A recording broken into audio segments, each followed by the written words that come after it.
नमो ज्ञानेश्वरा नमो ज्ञानेश्वरा निवृत्ती उदारा सोपानदेवा मुक्ताबाई नमो त्रिभुवन पावनी आद्यत्रय जननी देवांची जयांचे केलिया स्मरण होय सकळ विद्यांचे अधिकरण तेचे वंदो श्रीचरण श्री गुरूंचे ते नमस्कारुनी आता निहत्य धारत राष्ट्रान्न का प्रीती स्यात् जनार्दन पापमेवा दस्मान हत्वै ताना ततायिनः जरी वध करी गोत्रजांचा तरी वसवटा होणी दोषांचा मज जोडीलासी तो हातीचा दूर होशी।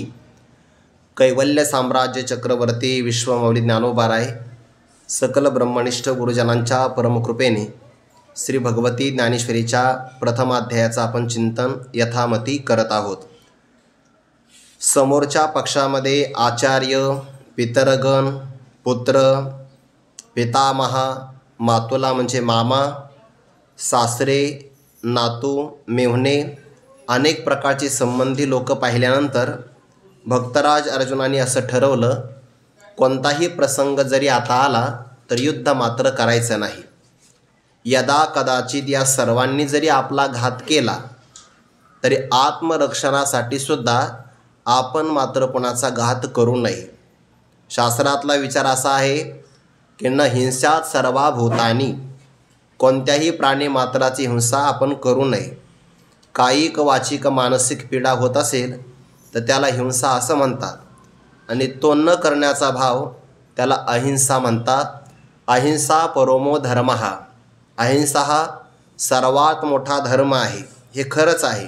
पण धर्महिंसा तथैवच, धर्माचं रक्षण करत असताना जर कदाचित असं एखादं कृत्य करावं लागलं तर ते केलं पाहिजे।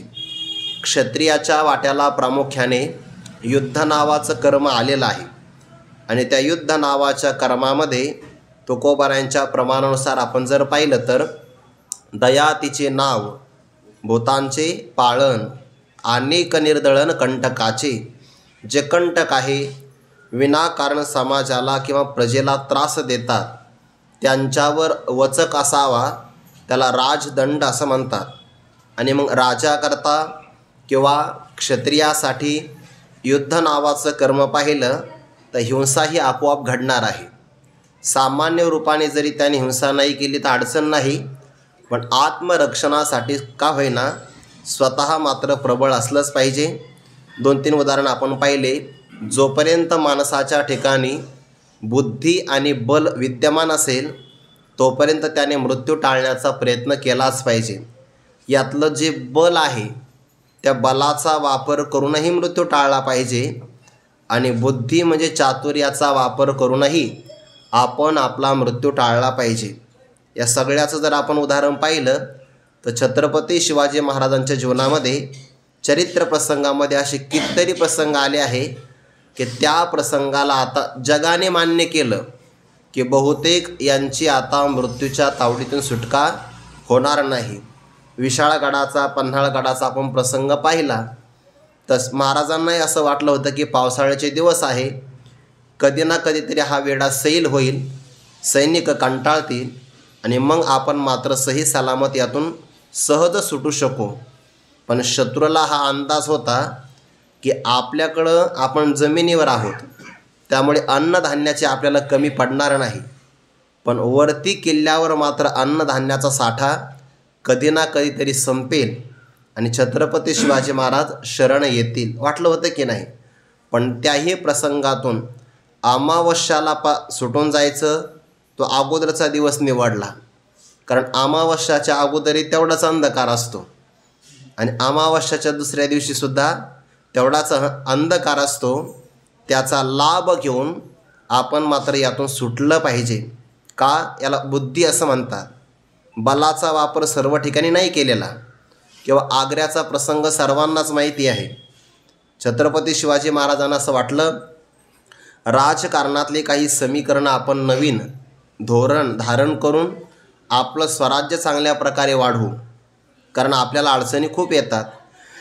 गेल्यानंतर तिथं लक्षात असं आलं की हे आपल्याला तह करण्याकरता नाही, आपल्याला कूटनीतीने आपला वध करण्यासाठी इथं बोलवलेलं आहे आणि झालंही तसंच. शत्रूंच्या गराड्यामध्ये सापडल्या गेले. आता इथून मृत्यूश्वास सुटका नाही. असं म्हणतात की आग्र्यामध्ये छत्रपती शिवाजी महाराजांना एका नूतन असणाऱ्या वाड्यामध्ये डांबून ठेवणार होते आणि त्या वाड्याचं बांधकाम जोपर्यंत होत नाही तोपर्यंत त्यांना एका शिबिरामध्ये टाकलेलं होतं. आता वाड्याचं फक्त बांधकाम पूर्ण झालं, छत्रपती शिवाजी महाराजांना तिथं हलवलं, तर मग मात्र सुटका नाही. काय करावं? मग आपल्या सहकाऱ्यांना सांगितलं की काहीतरी सांगा म्हणे, मला काहीतरी कथा सांगा. त्यांच्या मित्रांनी कथा सांगायला प्रारंभ केला. म्हणे, राजे, जसे तुम्ही शत्रूच्या तावडीत अडकले तसंच द्वापार युगामध्ये सुद्धा एक लहान बालक शत्रूच्या तावडीमध्ये सापडलेलं होतं. कोण होतं? भगवान श्रीकृष्ण परमात्मा. मथुरा इथून जवळच आहे आणि तिथूनच मग परमात्म्याच्या पिताश्रींनी भगवंताला मात्र सही सलामत शत्रूच्या तावडीतून काढलं. शिवाजी महाराजांनी हाच प्रसंग पकडला. परमात्मा टोपलीतून जाऊ शकतात, आपल्यालाही त्याच टोपलीतून जावं लागेल. मग पेटारा तयार केला. तिथं चरित्रामध्ये असं एक वाक्य आलं आहे, पेटारा हा बरोबर मापाचा होता. त्या माप शब्दाला अवतरण केलं आहे. मापाचा म्हणजे ज्या पेटाऱ्यामध्ये आपणही बसलो पाहिजे आणि आपल्या स्वराज्याचा युवराज छत्रपती संभाजी महाराज हे सुद्धा विराजमान झाले पाहिजे. आणि मग नाटकं करायला प्रारंभ केला. करताही आलं पाहिजे बरं, पण विनाकारण नाही. समजा आपण आजारी असेल तर हरकत नाही, पण मग दुसरा कार्यक्रम घेऊन पहिलं नाटक करू नये असं नाही चालत. ते अप्रामाणिकपणा झाला. कधी कधी मनुष्याला नाटकही करता आलं पाहिजे. अभिनय आहे तो एक प्रकारचा. आणि खरंच महाराज आजारी पडले. आता सगळ्या प्रकारचे उपचार करतात, उपचाराला काही दाद मिळत नाही. आणि मग विनंती केली, ज्या ठिकाणी दवा कामी येत नाही दुआ कामा येत असतात ना. काल ते आपले बाबूराव महाराज आले होते की नाही, ते म्हणे डॉक्टरांची दवा आणि गावाकडची शेतातली हवा सारखंच काम करते. म्हणजे शुद्ध जर हवा मिळाली तर ती हवासुद्धा आरोग्य प्रदान करते. आता शुद्ध हवा कुठं मिळते? तर आपल्याला आळंदीच्या बाहेर पडावं लागेल. आता सध्याला तर इतकी धूळ आहे, प्रदूषणही त्यामध्ये आहे. खेड्यामध्ये जावं लागेल, त्याला पर्याय नाही. आता दवा तर काही काम करत नाही, दुआ तर काम करेल. दुआ मिळवायची तर काय करायचं? अन्नदान करायचं, परवानगी मिळावी. आणि मग अन्नदानामध्ये जे या परिसरामध्ये कोणी फकीर असतील, साधुसंत असतील, त्या सर्वांना मिठाई वाटपाचा कार्यक्रम सुरू झाला. शिवाजी महाराजांनी त्यासाठी उसने पैसेही घेतले. देऊन टाकू म्हणे तुम्हाला, आणि परत पाठवले बरं सगळे. त्याचा उल्लेख असा आला, जवळपास 66,000 रुपये त्या रामसिंगाकडून घेतले होते. 66,000 त्या काळातले. कशा करता? या मिठाई वाटपाचा कार्यक्रम करण्यासाठी. सगळ्याला मिठाई वाटली. आणि पुन्हा सांगितलं, एवढे माझ्यासोबत सैनिक आहे, त्यांचा खर्च मला पेलवत नाही. वाटल्यास मला ठेवून घ्या, पण माझ्या सगळ्या सैनिकांना जाण्याचे परवाने द्या. समोरच्या व्यक्तीलाही बरं वाटलं. सुरक्षेच्या दृष्टिकोनातून जेवढे सैनिक कमी असतील तेवढं आपल्याला छत्रपती शिवाजी महाराजांना अडचण येणार नाही. आणि म्हणून त्यांनी मात्र ती परवाने दिली. ते सगळे परवाने घेतले. सगळे सैनिक सुटून गेले. मावळे सगळे सोडवले. पाठीमागं आपण राहिले. 2 जण चुकून राहिले बरं. ते कसे राहिले? ते परत आणले बरं शिवाजी महाराजांनी. ब्राह्मण होते, खूप यातना सहन केल्या त्यांनी. त्यांचाही त्याग मानावा लागेल. धर्मांतर करण्याचा प्रसंग आला, पण त्यांनी केला नाही. शिवाजी महाराजांना त्यांनाही नंतर सोडून आणलं. आणि मग त्याच असणाऱ्या एके दिवशी पेटाऱ्यात बसून सही सलामत बाहेर पडले. एवढ्या मोठ्या प्रवासामध्ये संभाजी महाराज प्रवास करू शकत नाही. वाराणसीला ठेवलं. ब्राह्मण वेश प्रदान केला. तिथंच त्यांची मुंजही झाली. वेगामध्ये आपत धर्म तसाच असतो.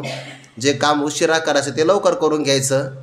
आणि राजनीतीमध्ये कसं वागावं याचा शिष्टाचार संभाजी महाराजांना एवढा चांगला होता की तिथल्या वाराणसीतल्या लोकांनाही लक्षात आलं नाही की हा क्षत्रिय पुत्र आहे का ब्राह्मण पुत्र आहे. वयाच्या 14व्या वर्षामध्ये बुधभूषण नावाचा ग्रंथ लिहिणारा व्यक्ती छत्रपती संभाजी महाराज. किती विद्वत्ता प्रचंड असेल, इतकं आचरण. म्हणून तर ज्ञानोबराय म्हणतात की नाही, आचार गौरव सुकुली नाचे. नाना आचार गौरव सुकुलेनाचे संभाजी महाराजांना तिथं ठेवलं आणि स्वतः आले. तर या प्रसंगाच्या बाबतीमध्ये इतिहासातलं एक वाक्य आहे, जगामध्ये अनेक राजे शत्रूच्या तावडीतून सुटले, पण शत्रूच्या हातावर तुरी देऊन सुटले. फक्त जगात एकच राजा असा झाला की ज्याने शत्रूच्या हातामध्ये मिठाई दिली आणि मग सुटले. का यावत बुद्धी बलोदयम, जोपर्यंत आपली बुद्धी आणि बल आपल्याला सहाय्य करतं तोपर्यंत मनुष्याने मृत्यू टाळला पाहिजे. अर्जुनजी तसं नाही म्हणत. कनतः अपि, या सर्वांनी जरी माझा वध केला तरी आत्मरक्षणासाठी सुद्धा मी यांना मारण्याची इच्छा करत नाही. कशासाठी? बरं, काही लोभ दिला तर कैमुतिक न्यायाने त्रैलोक्याचं राज्य जरी मिळालं तरी मी यांना मारण्याची इच्छा करत नाही. पृथ्वीचं राज्य मिळण्यासाठी मी यांचा वध कसा काय करू? म्हणजे अर्जुना, बाकी कोणाचा वध नाही केला तरी चालेल, पण ज्यांनी आतापर्यंत तुम्हाला फार त्रास दिला, अग्नी लावला, भीमाला विष दिलं, हातामध्ये शस्त्र धारण करून तुमच्या वधाची अपेक्षा केली, धनाचं अपहरण केलं, राज्य बळकावलं आणि तुमच्या स्त्रीची विटंबना केली, असा 6 कर्म करणारा जो असतो त्याला आततायी असं म्हणतात. या आततायी पुरुषांचा वध करायला हरकत काय आहे? अर्जुनजी म्हणतात, मीही त्यांचा वध करणार नाही. आततायी पुरुषांचा वध केला तर मला पापच लागेल, अशी भावना या पुढच्या 36व्या श्लोकामध्ये व्यक्त करतात. निहत्य धारत राष्ट्रान नह का प्रीतिस्यात जनार्दन, पापम एव आश्रयेत अस्मान हत्वा एतान आततायिनः. हा झाला पदच्छेद. हे जनार्दन, प्रळय काळामध्ये सगळ्या प्राणीमात्रांचा संहार करतात. आपण जनार्दन आहात. किंवा लिंगदेहाचं मर्दन नाश करतात, म्हणूनही आपण जनार्दन आहात. आपल्याला हे योग्य आहे. परंतु एतान धार्तराष्ट्रान निहत्य नह का प्रीतिस्यात, या सगळ्या धृतराष्ट्रपुत्रांना मारल्यानंतर आम्हाला काय प्रीती किंवा काय लाभ होणार आहे? मागे एक ओवी आली, जर आम्ही यांचा वध करावा तर कुणाच्याही मनामध्ये आम्हाला आदराची जागा राहणार नाही, आणि आदरच राहिला नाही तर कलंकयुक्त असणाऱ्या आमच्या हातून किंवा व्यक्तिमत्वातून भगवंत तुमच्या मुखाचं अवलोकन करावं तरी कसं? कामे नेरे चित्त नेदी अवलोकुमुख, हे जसा प्रकार आहे तसं क्रोधाच्या द्वारे, लोभाच्या द्वारे जर आम्ही यांचा वध करावा तर तुमच्या मुखाचं अवलोकन आम्हाला करता येणार नाही. काय प्रीतीचा लाभ प्राप्त होणार? म्हणजे आतताईंना मारा नाही. एतान आतताईनं हत्वा, या आतताईंना मारल्यानंतर सुद्धा अस्मान, आम्हाला पापम एव आश्रयेत, फक्त आम्हाला पापाचाच आश्रय प्राप्त होईल. अर्थात आतताईंना जरी मारलं, अर्थशास्त्र असं म्हणतं आहे की आतताई पुरुषांना मारावं, आणि धर्मशास्त्र असं म्हणतं आहे कोणाची हिंसा करू नये. अर्थशास्त्रापेक्षा धर्मशास्त्र प्रबल आहे. पहिल्या अध्यामध्ये हेच प्रबल आहे, दुसऱ्या अध्यामध्ये ते प्रबल राहणार नाही. जिथे सामान्य स्वार्थ साधला असतो त्याला अर्थशास्त्र असं म्हणतात, आणि ज्यामध्ये सगळ्या जगाचं कल्याण आहे त्याला धर्मशास्त्र असं म्हणतात. अर्थशास्त्रामध्ये आतताई पुरुषांचा लगेच वध करावा हे अर्थशास्त्र सांगतंय, आणि धर्मशास्त्र काय म्हणतंय? कोणाचाही वध करू नये, कोणाही जीवाचा न घडावा मत्सर, हे धर्मशास्त्र आहे. आणि अनेक निर्दलन कंटकाचे हे अर्थशास्त्र आहे. कोणत्या प्रसंगाला कोणतं शास्त्र प्रबळ ठरतं हा निर्णय देश काल परिस्थितीवर अवलंबून असतो. बरं, शास्त्राचे काही नियम अकाट्य आहे आणि काही नियम मात्र लवचिक आहे, त्यामध्ये बदल करता येऊ शकतो किंवा त्याला पर्याय असतो. पहिल्या अध्यामध्ये इथं असं म्हणतात की आतताई पुरुषांना मारल्यानंतर केवळ आम्हाला पापच प्राप्त होईल, आणि पापाचा भाव असा आहे, पाप निर्माण झालं की परमात्मा त्याला आपल्या जवळ राहू देत नाही. सगळ्यात मोठी अडचण ही आहे, पाप आलं तर परमात्मा तुमचा आम्हाला संयोग प्राप्त होणार नाही. त्यामुळे भक्तराज अर्जुन म्हणतात, मी कोणाचाही वध नाही करणार. अडचण ही आहे. ज्ञानोबा त्यावर आता भाष्य करतात, जरी वध करी गोत्रजांचा तरी वसवटा होणे दोषांचा, मज जोडीलाशी तो हातीचा दूर होशी. आता हा युद्धाचा प्रसंग आहे. युद्धामध्ये वध करावा लागतो. कोणाचा? शत्रूंचा. किंवा धर्मयुद्ध असल्यामुळे अधार्मिक लोकांचा वध करावा लागतो. अर्जुनाने शब्द तसा नाही ठेवला. जरी वध करी शत्रूंचा, जरी वध करी अधार्मिक पुरुषांचा, शब्द नाही तसं ठेवला. शब्द काय ठेवला? गोत्रजांचा. नातेसंबंध लावला आहे. मग आता नातेसंबंध जर धारण केला तर वध नाही ना करता येणार. म्हणून जरी वध करी गोत्रजांचा, हे सगळे आम्ही एकाच गोत्रातले आहोत, एका वंश परंपरेतले आहोत. आणि माझ्या हातून जर मी गोत्रजांचा वध केला तर परिणाम काय होईल? या वधामुळे पाप निर्माण होईल. आणि पापामुळे वसवटा होणे दोषांचा. वसवटा म्हणजे वसतिस्थान, जगातल्या सगळ्या प्रकारच्या दोषांचं राहण्याचं ठिकाण म्हणजे माझं अंतःकरण किंवा माझं शरीर होईल. आपण धर्मशास्त्रामध्ये नियम पाहत असतो की आपल्या शरीरामध्ये 3.5 कोटी रोमछिद्र आहेत. म्हणजे आपल्या अंगावर जवळपास 3.5 कोटी केस आहेत आणि प्रत्येक केसाला राहण्याकरता एक छिद्र आहे. हे कशाकरता? म्हणजे धर्मशास्त्रामध्ये 3.5 कोटी पाप आलेले आहेत आणि सगळ्या पापाला राहण्याकरता स्वतंत्र फ्लॅट आहे. सगळी पापं जी राहतात ना ते एका रोम छिद्रात राहतात. एकत्र कुटुंब पद्धती नाही आहे, स्वतंत्र आहे सगळे. मग 3.5 कोटी अशा प्रकारचे पाप, त्यांचं परिमार्जन करण्यासाठी संपूर्ण विश्वामध्ये 3.5 कोटी तीर्थ पण आहे. एका तीर्थामध्ये स्नान केलं की एक पाप जातं.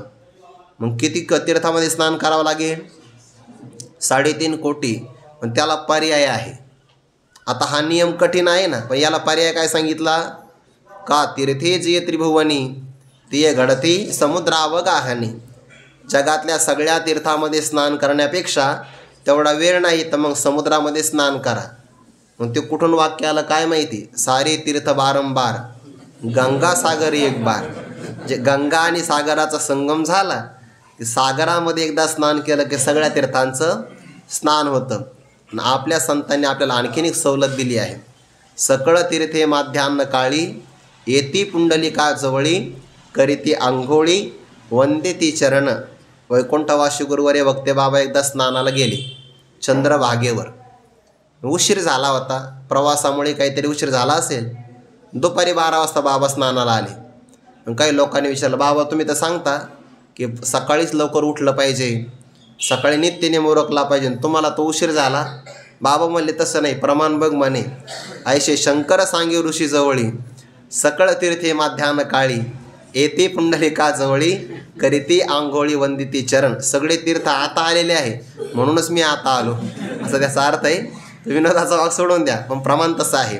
चंद्रभागेमध्ये पुंडलिकरायांच्या जवळ सगळी तीर्थ येतात किंवा समुद्रामध्ये सगळ्या तीर्थांच्या स्नानाचं फल प्राप्त होतं. म्हणजे अगोदरच आपल्या शरीरामध्ये अनेक प्रकारचे दोष राहण्याकरता आलेले असतात आणि त्यातही पुन्हा मी गोत्रजांचा वध करावा तरी वसवटा होणे दोषांचा. मग काय होईल? मज जोडीलासी तो हातीचा दूर होशी. जोडणे शब्दाचा अर्थ होतो सापडलेला किंवा जोडणे शब्दाचा अर्थ होतो प्राप्त केलेला. भगवंताला प्राप्त करणं एवढं सोपं आहे का? तुकोबारांचं प्रमाण आहे बघा. सोन्याचे पर्वत करवती पाषाण अवघे रानोरान कल्पतरू परिया दुर्लभ विठोबाचे पाय. सगळं करता येईल आपल्याला. सोन्याचा पर्वत तयार करता येईल, सगळ्या प्रकारचे पाषाणही सोन्यामध्ये रूपांतर करता येतील, सगळ्या रानामध्ये कल्पतरू लावता येईल, सगळं होईल. परिया दुर्लभ विठोबाचे पाय. पण भगवंताच्या चरणकमलाची प्राप्ती फार कठीण आहे. एक शब्द ठेवला आहे बघा गीतेमध्ये, बहुनाम जन्मनाम अंते ज्ञानवान माम प्रपद्यते वासुदेव सर्वमिती स महात्मा सुदुर्लभः. अनेक जन्मांची साधना केल्यानंतर परमात्मा प्राप्त होतो आहे. मज जोडीलाशी, मला तू प्राप्त झालेला आहे. आणि कसा प्राप्त झाला बरं? हातीचा, माझ्या हातात आलेला आहे. परमात्म्याचं दर्शन कठीण आहे. परमात्मा हातामध्ये येणं त्याहीपेक्षा कठीण आहे. हातामध्ये येणं म्हणजे प्रत्यक्ष आलेला आहे. मज जोडीला अशी तो हातीचा किंवा हातामध्ये आहे म्हणजे माझ्या ताब्यात आहे. ऐका अर्जुन इतके बोलिला, तव श्रीकृष्णे रथो पेलिला. दोही सैन्या माझी केला उभा तेने, इतका परमात्मा हातात आहे. म्हणजे जी जी आज्ञा भक्तराज अर्जुनाने देवाला केली त्या सगळ्या आज्ञा भक्तराज अर्जुनाने पाळलेल्या आहे. इतका परमात्मा अर्जुनाच्या हातामध्ये सापडलेला आहे. आणि जर माझ्या ठिकाणी दोष निर्माण झाले तर मज जोडीलाशी तू हातीचा, दूर होशी. परमात्मा दोषाने दूर जातो आणि दोष निघून गेले की परमात्मा जवळ येतो. 6व्या अध्यायामध्ये ओवी बघा. तया स्वांतकरण जिता, सकळ कामोपशांता. परमात्मा परोता दूर नाही. ज्याच्या जीवनातल्या सगळ्या कामना शांत झालेल्या आहेत, ज्याने स्वतःचं अंतकरण जिंकून घेतलं आहे, त्याला परमात्मा दूरही नाही आणि त्याच्यापेक्षा भिन्नही नाही. परमात्मा परोता, परोता म्हणजे परका, आणि दूर म्हणजे अंतरातला असा नाही. तया परमात्मा परोता दूर नाही. पण भगवान असं म्हणतात इथे, मज जोडीलाशी तू हातीचा, दूर होशी. तो माझ्यापासून दूर होऊन जाशील. का बरं? त्याचं कारण, कुळहरणी पातके, ती अंगी चढती अशेखे. तये वेळी तू कवणेके देखावाशी. परमात्मा कोणापासून दूर जातो किंवा कोणाला दूर लोटतो, बाळक्रीडेमध्ये एक स्वतंत्र अभंग आलेला आहे. घरी जाऊन पाहिला तर फार चांगला आहे. नाही त्याची शंका वैकुंठ नायका, अशी त्या अभंगाची सुरुवात आहे. परमात्मा कुणाला जवळ येऊ देत नाही. तो कोबराने यादी दिली आहे, फक्त उल्लेख करून पुढे जातो. जानती या सवे एवो निधी हरी, तर्कवादी दुरी दुराविले. जे कोणी जाणते असतात, ज्यांना ज्ञानाचा पराकोटीचा अभिमान असतो, परमात्मा त्यांना आपल्या जवळ येऊ देत नाही. जे विनाकारण तर्क करतात, त्या तर्कवादी पुरुषांना सुद्धा परमात्मा दूर लोटतो आपल्यापासून. जे माणसं म्हणतात ना, आमच्या बुद्धीला पटत नाही, आमच्या तर्कासमोर ही गोष्ट टिकत नाही, ते भगवंताच्या जवळ येत नाही. का? तर्कवादी यासी भेद निंदा अहंकार देऊन, वादी यासी भेद निंदा अहंकार देऊन या दुराविले. परमात्मा वादी पुरुषाला भेद, निंदा, अहंकार ही सगळी सामुग्री प्रदान करतो, पण आपल्याजवळ मात्र येऊ देत नाही. किंवा आशाबद्धा देव असोन्या जवळी, किंवा आशाबद्धा देवा, त्यांनाही परमात्मा कळत नाही. आशाबद्ध जे असतील, कुटुंबाची सेवा करतात, किंवा चित्ती द्रव्यदारा पुत्रादी संपत्ती, समानती होती पशु नर. चित्तामध्ये द्रव्य, दारा, संपत्तीची अपेक्षा असेल, याचा अर्थ काय? सांसारिक कोणताही पदार्थ जर मनामध्ये असेल तर त्यांना परमात्मा प्राप्त होत नाही. जसा तो प्रकार आहे तसा इथलाही प्रकार असा आहे. दोष जर आपल्याकडं असतील तर परमात्मा आपल्या जवळ येऊ देत नाही. म्हणून मज जोडीला अशी तो हातीचा, दूर होशी. का? दोष निर्माण झाला. ते आपल्याला गोपिकांच्या जीवनातलं उदाहरण माहिती. भगवंताने एकदा वेणू वाजविला.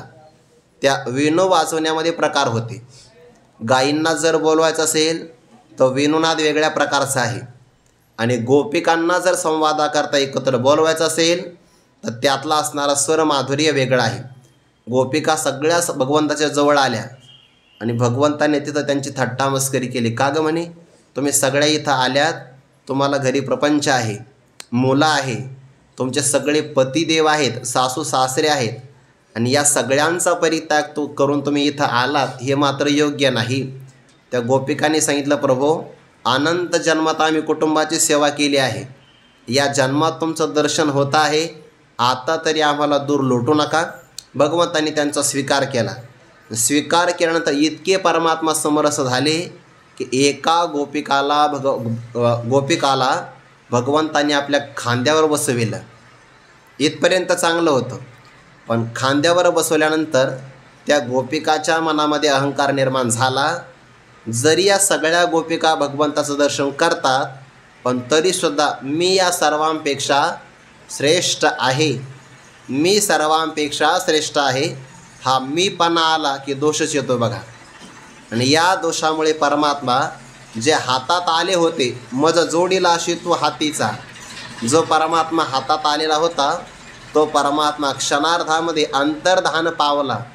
एथवरी होता संग अंग लपविले, कान्हया रे जग जेठी, दे भेटी एक वेळा काय मोकलिले वनी सावजानी वेढिले एतवरी होता संग अंग अंग लपविले तुका म्हणे पाहिले मागे एवढ्या वेगे अंतराला हा अंतराय आहे. अहंकार निर्माण जर झाला तर परमात्मा आपल्या जवळ थांबत नाही. नारदांनी भक्तिसूत्रामध्ये परमात्मा कोणावर प्रेम करतो आणि कोणाचा द्वेष करतो याचं एक सूत्र ठेवलेलं आहे. ईश्वरस्याप्यभिमान द्वेषित्वात् दैन्यप्रियत्वाच्च. ज्याच्याकडे दीनता लीनता आहे परमात्मा त्याच्यावर प्रेम करतो. आणि ज्याच्याकडे अभिमान आहे, हा अभिमान म्हणजे दोष आहे एक प्रकारचा. ज्याच्याकडे अभिमान असेल दंभोदर्पोभिमानश्च क्रोधपारुष्यमेव च अज्ञानं चाभिजातस्य पार्थ संपदमासुरीं. अभिमान आसुरी संपत्ती बघा. आणि अभिमान ज्याच्याजवळ असेल परमात्मा त्याचा द्वेष करतो, आपल्या जवळ त्याला राहू देत नाही. परमात्मा अंतर्धान पावले बघा, गुप्त झाले. दोष असेल तर परमात्मा जवळ राहणार नाही याची जाणीव भक्तराज अर्जुनाला आहे. मज जोडीला अशी तो हातीचा दूर होशी का बरं कुळहरणी पातके ती अंगी जडती अशेखे तये वेळी तू कवणे के देखावासी. कुळहरणी म्हणजे कुळाचा घात करण्याकरता केलेली कर्म आणि त्या कर्मातून होणारी पातकं. हे हरण शब्द आहे ना, त्याला जर आपण उपसर्ग लावला की अपहरण असा अर्थ होतो. हरण म्हणजे काय? चोरून घेणं. हरण म्हणजे चोरणं असा त्याचा अर्थ होतो. मग काही अपहरण करतात तर काही कुळहरण करतात. इथं कुळहरणी तृतीय विभक्ती आली बरं का. कुळाचा घात केल्यानंतर जी पातकं होतात, बहुवचन आहे, ती सगळीच्या सगळी पातकं अंगी जडती अशेखे. आशेखे म्हणजे पूर्ण रूपाने ती माझ्या अंगावर जडतील, विराजमान होऊन राहतील आणि ती कशानेही जाणार नाहीत. काही पाप स्नानाने जातात. समजा आपण प्रवास केला, रात्री आपली विश्रांती झाली, सकाळी स्नान केलं तर आपल्या असणाऱ्या दोष निघून जातात. कारण प्रवासामध्ये कोणाचा स्पर्श होतो, कोणाचा तरी अभक्ष अशा प्रकारचा काही पदार्थ खाल्ला जातो. स्नान केलं की त्याचं परिमार्जन होतं. काही वाचिक पाप तपाने जातात, काही पाप मात्र कशानेच जात नाही.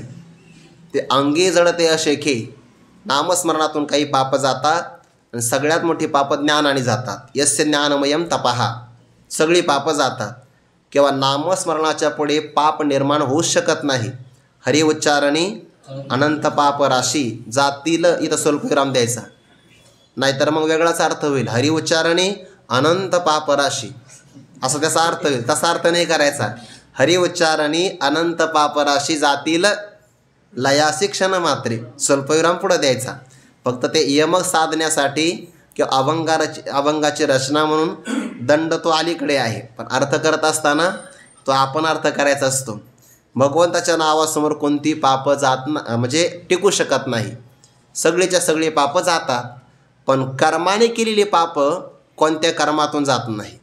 सगळी पापं अंगावर जडतील अशेखे. आणि अशा प्रसंगाला तये वेळी तू कवने.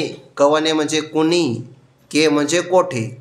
जर माझ्या जीवनामध्ये सगळी पापं अंगावर येऊन राहू लागली तर मग तुला कुणी आणि कुठे पाहावं बरं. कारण तू माझ्यासारख्याला सापडणार नाही आणि कुठेच सापडणार नाही. याचा एक अर्थ काय झाला माहिती आहे का?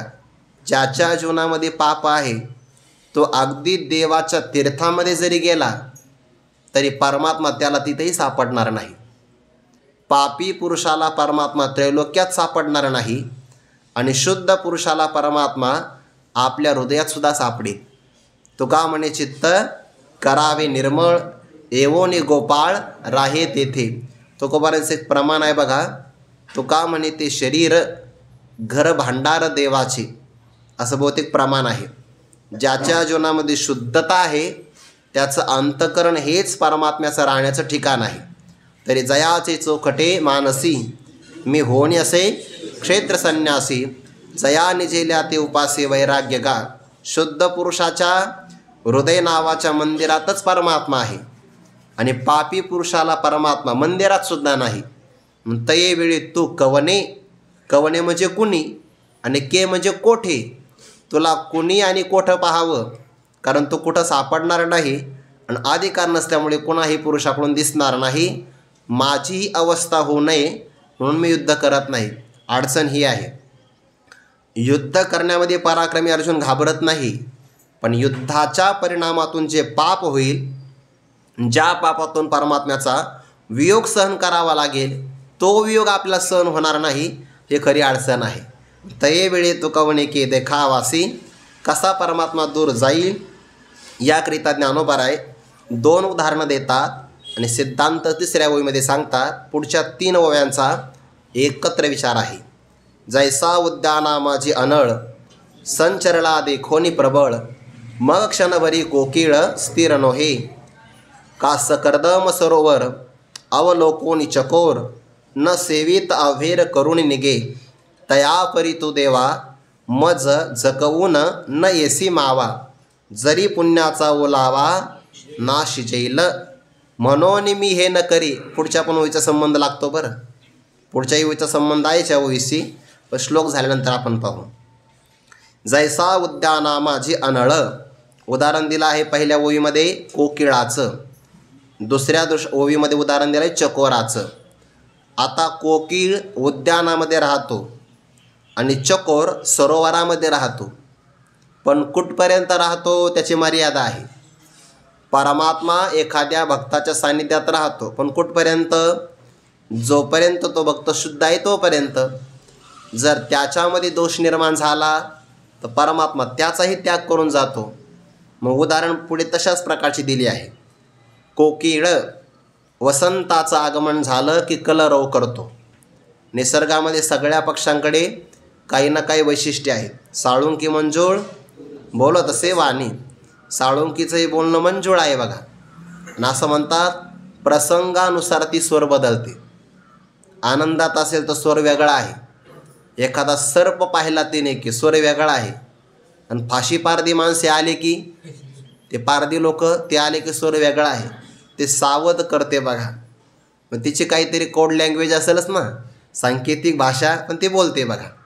सगळ्यालाच आवाज आहे, पण आवाज आहे कोकिळाचा मधुर, पंचम स्वरातला. पंचम आलाप हा कोकिळेचा आहे. वसंताचं आगमन झालं की ती मात्र आनंदाने कलरव करत असते, पण राहते कुठं? उद्यानामध्ये. कुठपर्यंत राहते? जोपर्यंत उद्यान वसंतामध्ये टवटवीत आहे तोपर्यंत राहते. आणि उद्यानाला अग्नी लागला तर ज्ञानोबा म्हणतात मग ती थांबत नाही. आणि खरंच आहे, आगी लागली आरुखी देखोनी सैरा पळती पक्षी. पक्षी कुठपर्यंत राहतात? जोपर्यंत त्या वृक्षाला अग्नी लागत नाही तोपर्यंत. महाभारतात एक कथा आली, मला आठवली म्हणून बरं, मी काही ती सांगण्यासाठी विचार करून आलो नव्हतो, पण मला आता सहज आठवली. ते आगी लागली आरुखी ना, त्या संबंधाने मला आठवली. मग आठवली का सांगाच वाटते. महाभारतामध्ये असं एक उदाहरण आलं, इंद्राने पाहिलं ते उदाहरण. एका वृक्षाला अगदी वृद्ध अवस्था प्राप्त झाली, तो सुकून गेला, पण त्या वृक्षाच्या आतमध्ये घर करून एक पक्षी राहत होता. सगळ्या फांद्या वगैरे त्याच्या सुकून गेल्या. सरते शेवटी त्याला वनवा लागला त्या जंगलाला. तरीसुद्धा तो वृक्ष मात्र, त्या वृक्षावरून तो पक्षी जागा सोडत नाही. आणि मग इंद्राने त्याला त्या भाषेमध्ये विचारलं त्या पक्षाला की तू ही जागा का सोडत नाही? त्या पक्षाने उत्तर दिलं ते फार गोड आहे. तो पक्षी म्हटला, याच झाडावर, हे झाड जेव्हा तरुण होतं तेव्हा माझे पूर्वज या झाडावरच राहिले. माझे वडील आजोबा याच वृक्षाच्या छत्रछायेखाली वाढले. त्या सगळ्यांनी इथपर्यंतच आश्रय केला. मी सुद्धा चांगल्या प्रकारे वाढलो, आणि आता या वृक्षाला जर वृद्ध अवस्था प्राप्त झाली आणि अग्नी लागला तर या कठीण प्रसंगामध्ये मी त्याची साथ सोडणं हे चांगलं नाही. परिणाम काय होईल? काय नाही, वृक्षाची राख होईल आणि मला हे मृत्यू येईल. अडचण ती नाही म्हणे, पण या कठीण प्रसंगामध्ये मी त्याचं साथ सोडणं हे चांगलं नाही. इंद्राला त्याचं उत्तर खूपच आवडलं. इंद्राने तो वनवाई थांबवला आणि त्या वृक्षाला पुन्हा पूर्वीसारखी कांती प्रदान केली. कठीण प्रसंगामध्ये साथ सोडू नये. खरं तर असं आहे, झाड वृद्ध झालं तरी पक्षीसुद्धा त्या झाडाला कधी कधी सोडत नाही. हल्लीच्या काळातल्या लोकांनी उदाहरण ठेवलं पाहिजे. आपण शिकलो म्हणजे आईवडील वृद्धाश्रमात ठेवायचे नसतात. जरी ते वृद्ध असेल तर अनुभव चांगला आहे त्यांच्याकडे, म्हणून ते उदाहरण वेगळ्या अंगाने आहे. आणि इथे मात्र उद्यानामाझे अनळ, अनळ म्हणजे प्रचंड असणारा अग्नी उद्यानामध्ये संचरला. ज्ञानोबाने फक्त अनळ असा शब्द नाही ठेवला, मग उद्यानामाझे प्रबळ अनळ संचरला. प्रबळ म्हणजे कशाने सुद्धा तो आता आटोक्यात येणार नाही.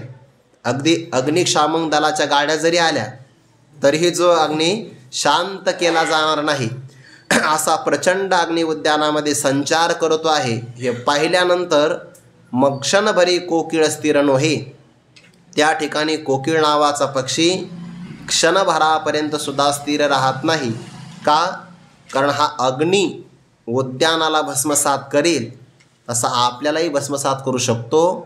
आता उद्यान टवटवीत आहे, प्रसन्न आहे, कोकिळ राहतो.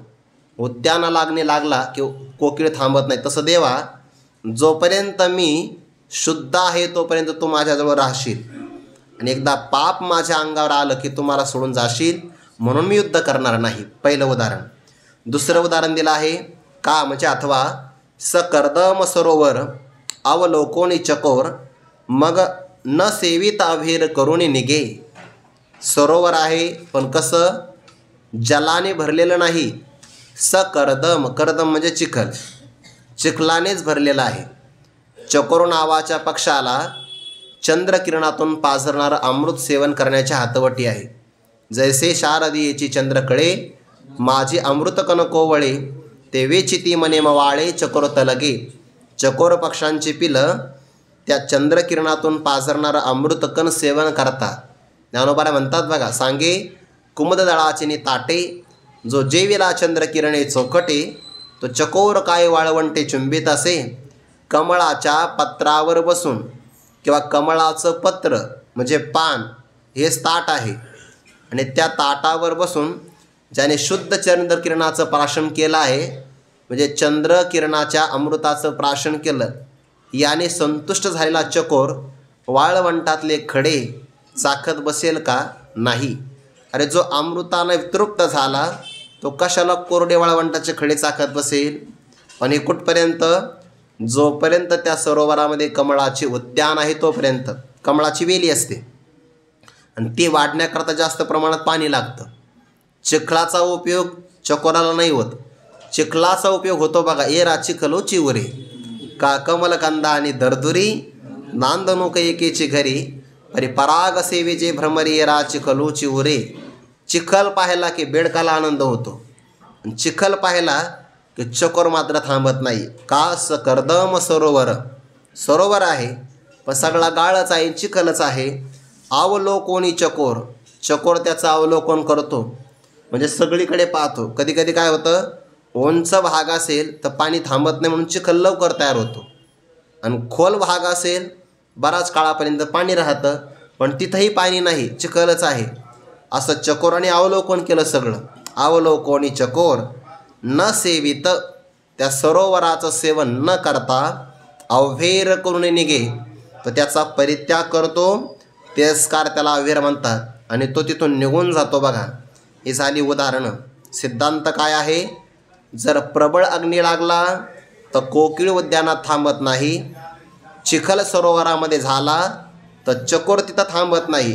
कोकिळाचं आणि चकोराचं उदाहरण दिलं. तया परी, परी म्हणजे प्रमाणे, त्याप्रमाणे देवा तू मज झकवून, झकवून म्हणजे फसवून, न येसी मावा, पुन्हा मायेनं, प्रेमाने किंवा भक्तीने माझ्याजवळ येणार नाही. कसा?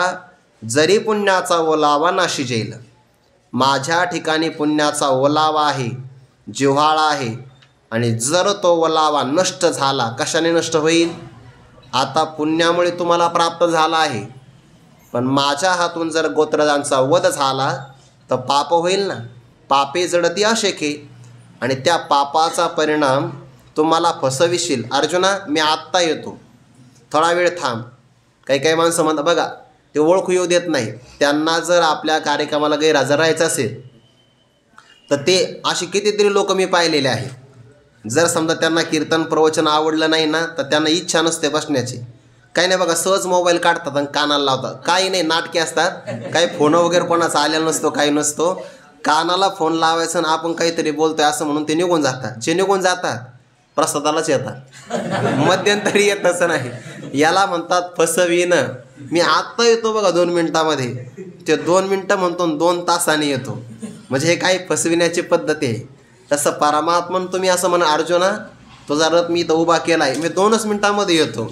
मज झकवून मला फसवून न येसी मावा, पुन्हा मायेनं मात्र तो माझ्या ताब्यात येणार नाही. काय कारण? जरी पुण्याचा ओलावा नाशी जाईल, पुण्याचा ओलावा नष्ट झाला तर तो मात्र मला सापडणार. प्रेम जरी असेल पण पुण्याचा ओलावा नसेल तर परमात्मा मात्र सापडणार नाही. भक्ताकडे पण माया असते. माया म्हणजे प्रेम असतं. प्रेम ही त्याची माया आहे आणि त्या मायेनं तो देवाला आपल्या ताब्यामध्ये ठेवू शकतो. त्याच्याकडची माया प्रेमाची माया आहे. पण जर पुण्याचा ओलावा नष्ट झाला तर परमात्मा सापडणार नाही. 9व्या अध्यायामध्ये ओवी बघा, स्वर्गा पुण्यात्मके पापे येईचे, पापात्मके पापे नरका जायचे, माते जेणे पावेजे ते शुद्ध पुण्य. एक पुण्य असं आहे म्हणाला पुण्य पण देवापासून दूर नेतं म्हणून पाप आहे. त्या पुण्यामुळे स्वर्ग मिळतो. पापात्मक पापामुळे नरकाची प्राप्ती होते आणि देवाच्या प्राप्तीसाठी शुद्ध पुण्य असावं लागतं. त्या पुण्याचा ओलावा जर नष्ट झाला तर परमात्मा मात्र आपल्या ताब्यात येणार नाही. श्रीमद भागवतामध्ये कथा आली बघा. नारदजी हे दाशीपुत्र होते ना पूर्वजन्मामध्ये, आणि मग त्यांच्या घरी अकस्मात गावामध्ये चातुर्मासाकरता काही महात्मे आले. नारदांची आई त्या महात्म्यांची सेवा करायची. नारदांचं वय लहान आहे, 5 वर्षाचं वय. लहान वयात त्यांनाही सेवेचे संस्कार लागले.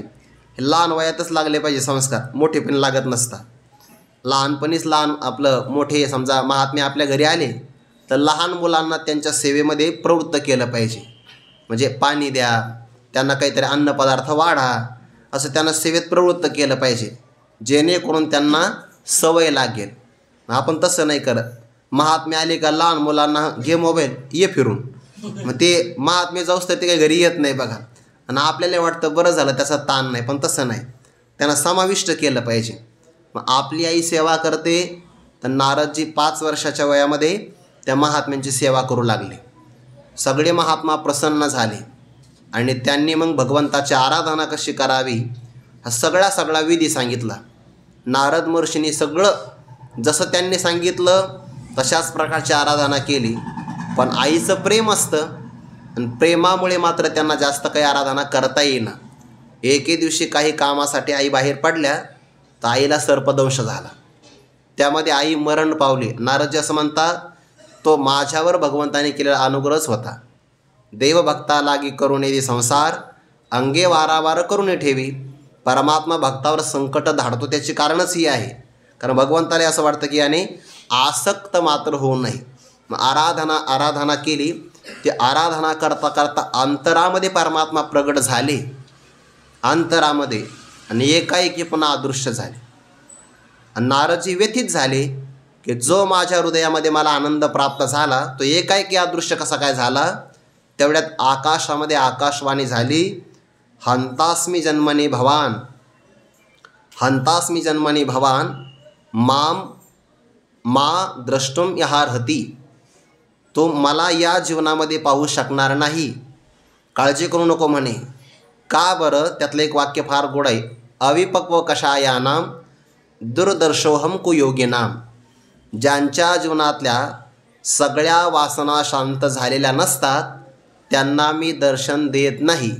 तुमची आराधना वाया जाणार नाही, पण प्रळय काळामध्ये तुमचं हे शरीर नष्ट होईल, स्मृती तशीच राहील आणि आगामी जन्मामध्ये तुम्ही ब्रह्मदेवाच्या मानसपुत्राच्या रूपाने प्रगट व्हाल.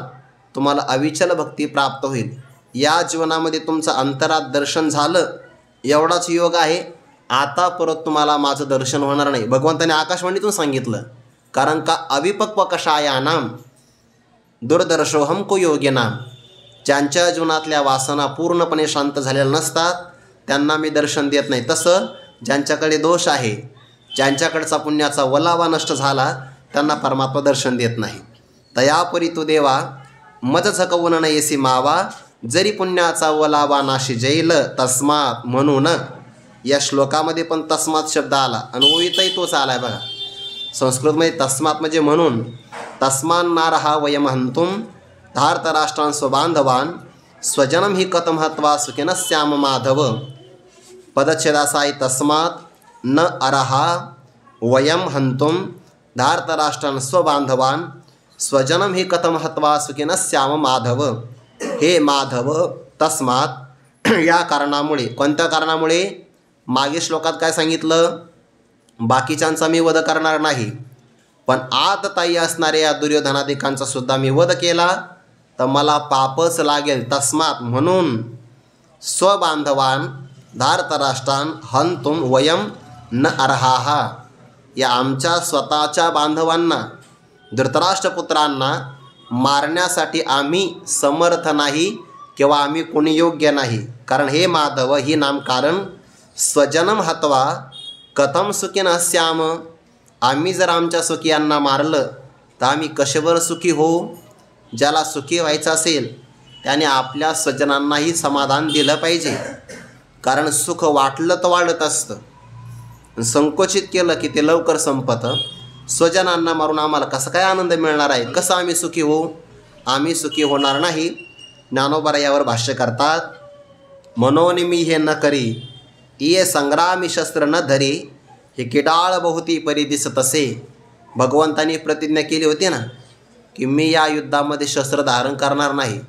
अर्जुनजी म्हणतात माझी पण तशीच प्रतिज्ञा आहे आता. मी ये संग्रामी शस्त्र न धरी, तोच नाही तर मी सुद्धा आता शस्त्र धारण करणार नाही. बघा, भगवान म्हणले होते 4 गोष्टी युक्तीच्या सांगेल, शस्त्र मी धारण करणार नाही. अर्जुनजी काय म्हणतात? मनोने मी हे न करी. हे म्हणजे हे युद्ध मी सुद्धा करणार नाही तुझ्याप्रमाणे. मस्त एकदम. ये संग्रामी शस्त्र न धरी, या संग्रामामध्ये मीही शस्त्र हातामध्ये धारण करणार नाही. भगवान म्हणतील वा वा, चांगली गोष्ट आहे. मग मीही रिकामा आणि तूही रिकामा, आलो कशाला मग इथं? ये संग्रामी शस्त्र न धरी. का बरं? त्याचं कारण हे किडाळ बहुती परी दिसत असे. परी म्हणजे प्रकार, बहुती परी म्हणजे पुष्कळ प्रकाराने विचार केला तर हे युद्ध नावाचं कर्म किडाळ दिसत असे. हे अत्यंत हिनकट आहे, वाईट आहे. अर्जुनाची नजर चांगली बरं. वाईट काय आहे आणि चांगलं काय परीक्षण करता आलं पाहिजे. नच श्रेयोनुपश्यामी, मला श्रेय काही दिसत नाही, उलट मला हे दिसताना असं दिसतं आहे की हे वाईट आहे, यातून पाप प्राप्त होईल. सगळ्यात वाईट काय घडेल माहिती आहे का? जर दोष निर्माण झाले, पुण्याचा वलावा नष्ट झाला आणि पाप आले सगळे. हानी कोणती आहे? पुण्य नष्ट होणं आणि पाप अंगावर येणं. म्हणजे जे कमी करायचं ते जास्त झालं, म्हणजे पाप आले. आणि जे वाढवायला पाहिजे ते नष्ट झालं, हानीच आहे की नाही. आणि ही जर हानी झाली तर मग सगळ्यात मोठे महाहानी तो जशी अंतराय होईल. मग सांगे आमचे काय उरेल? त्याने दुःखी ही फुटेल तुझं वीन कृष्णा. तो जशी अंतराय होईल, ज्यामुळे परमात्म्याशी अंतराय होईल ते सगळे दूर सारावे. बघा, जेने घडे नारायणी अंतराय होत माय बाप वर्जाविती, इतका त्याग सांगितला आहे. भगवंताशी जर अंतराय होत असेल तर सगळ्या विषयांचा परित्याग करावा. आत्मार्थे पृथ्वीम त्यजेत. आणि मला जर या कर्मामुळे तुझ्याशी अंतराय होत असेल, वियोग सहन करावा लागत असेल तर परमात्मन मग सांगे आमचे काय उरेल? आमच्या जीवनामध्ये शिल्लक काय राहील? याचा अर्थ काय आहे? भक्ताला देवा वाचून दुसरं काही आवडत नाही.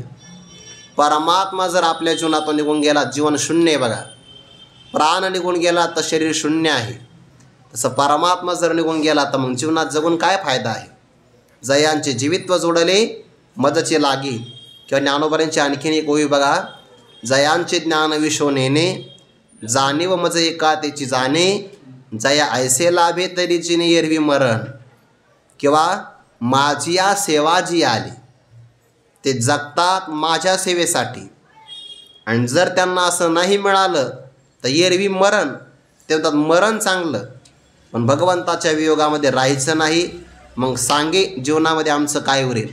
काय उरेल? काहीच उरणार नाही, शून्य जीवन उरेल. आणि जे तुझ्या वियोगाचं दुःख प्राप्त होईल तेने दुःखे तुझं विन कृष्णा ही फुटेल. त्या दुःखामुळे तू जर माझ्यासोबत नसेल तर दुःखाच्या आवेगाने माझं हृदय भंग होईल. हे म्हणजे अंतःकरण हृदय भंग होईल. यातला एक सूक्ष्म भाग असा आहे, जर नुसतं दुःख असेल आणि परमात्मा जवळ असेल तर काही वाटत नाही, पण दुःखही फार मोठं आहे आणि परमात्मा जवळ नाही तर मग त्या दुःखाचा फार मोठा आघात होऊ शकतो. कोणती मातेनं भगवंताला एक प्रार्थना केली, प्रभू एक काम करा आमच्या जीवनामध्ये, कायम आम्हाला फक्त दुःख द्या. बघा, कायम आमच्या जीवनामध्ये कायम दुःख असावं. तो श्लोक काय बघा, विपदः न शाश्वत विपदा संतु न शाश्वत तत्र तत्र जगद्गुरो अपुनर्भवम दर्शनम. असं आहे बघा, एक पद आठवत नाही मला त्या वेगामध्ये. ज्यामुळे आम्हाला तुमचं दर्शन होईल, यत्स्यात पुनरअवदर्शनम. गोविंद आमच्या जीवनामध्ये एक काम करा, कायम आम्हाला विपत्ती द्या. विपदः संतो न शाश्वत तत्र तत्र जगद्गुरो भवतो दर्शनम यत्स्यात अपुनर्भव दर्शनम. म्हणजे विपत्ती मागितली, म्हणजे विपत्ती असेल आणि परमात्माचं दर्शन होत असेल तर विपत्ती वाटत नाही, पण विपत्तीही आहे आणि भगवंताचं दर्शनही नाही, मग दुःखच दुःख आहे की नाही. ज्या दुःखामध्ये परमात्मा जवळ असेल तर दुःखसुद्धा सुखकारक आहे. परमात्म्याचा वियोग असेल तर मग सुखसुद्धा दुःखदायक आहे. तेने दुःखे हे फुटेल तुझवीन कृष्णा मनोनी कौरव हे वदिजती.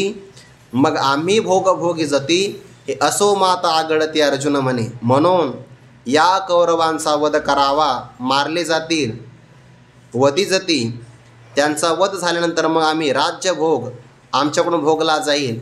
हे असो परमात्मा ही वार्ता राहू द्या. हे मात आघडती, मात म्हणजे गोष्ट, अघडती न घडणारी आहे, आमच्या हातून ही गोष्ट घडणार नाही. मग भगवान म्हणतील, अर्जुना तू तर काही युद्ध करणार नाही, पण समोरचे तो लोक एवढा विचार नाही करत, नका करेना. का करत नाही त्याचे कारण सांगणार आहेत. चिंतन आपण उद्या पाहू. कुंडली कवरदारे विठ्ठल श्री ज्ञानदेव तुकाराम मौली ज्ञानेश्वर महाराज की जय. जगद्गुरु तुकाराम महाराज की जय. सद्गुरु जोग महाराज की जय.